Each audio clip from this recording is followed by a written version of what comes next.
বিসমিল্লাহির রহমানির রহিম। এখন ক্যামেরার সামনে যে ব্যক্তিটিকে আপনারা দেখছেন, ইনি আমার শ্রদ্ধেয় বড় ভাই জনাব সাইদুর রহমান।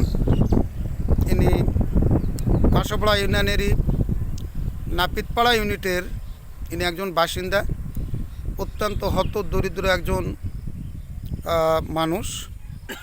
স্বাভাবিক জীবনযাত্রায় পছন্দ করেন এবং তার সন্তানগুলোও টেকনিশিয়াল কাজে একটু মোটামুটি পারদর্শী, বিভিন্ন বাসাবাড়িতে ইলেকট্রিশিয়ানের কাজের জন্য জড়িত। আজকে যে ব্যক্তিটি দাঁড়িয়ে আছেন, ইনি কিন্তু নব্য হাজি, নতুন হজ করে আসছেন। কেউ কল্পনাও করেননি যিনি হজ করে আসবেন। আসলেও হজটা প্রকৃতপক্ষে আপনার নিয়তের উপরে নির্ভর করে এবং অদম্য শক্তির উপরে নির্ভর করে। যদি কোনো ব্যক্তি প্রকৃতপক্ষে আল্লাহর ঘরকে তওয়াফ করবেন এবং সেখানে জিয়ারত করবেন, এই নিয়তে যদি সে মন প্রাণ থেকে করে থাকে, আল্লাহ পাক তাকে অবশ্যই কবুল করবেন। আসলে নিয়তটা আমাদের অদম্য শক্তি হয়ে দাঁড়াতে পারে।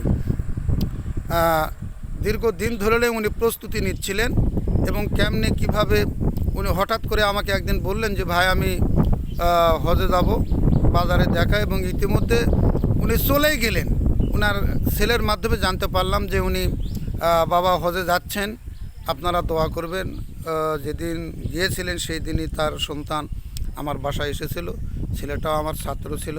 আমরা দোয়া করি, আমরা প্রত্যেকে নিয়ত করব যে ব্যক্তিটিকে আমরা দেখতেছি, এই ব্যক্তির মতন আমরাও যেন আল্লাহর ঘরকে তওয়াফ করতে পারি এবং অদূর ভবিষ্যতে ইনাকে দেখে আরও জনগণ যাতে উদ্বুদ্ধ হতে পারে, আল্লাহর ঘরের মেহমান হতে পারে, আশাবাদ ব্যক্ত করে আপনাদের সুস্বাস্থ্য দীর্ঘায়ু কামনা করে শেষ করছি।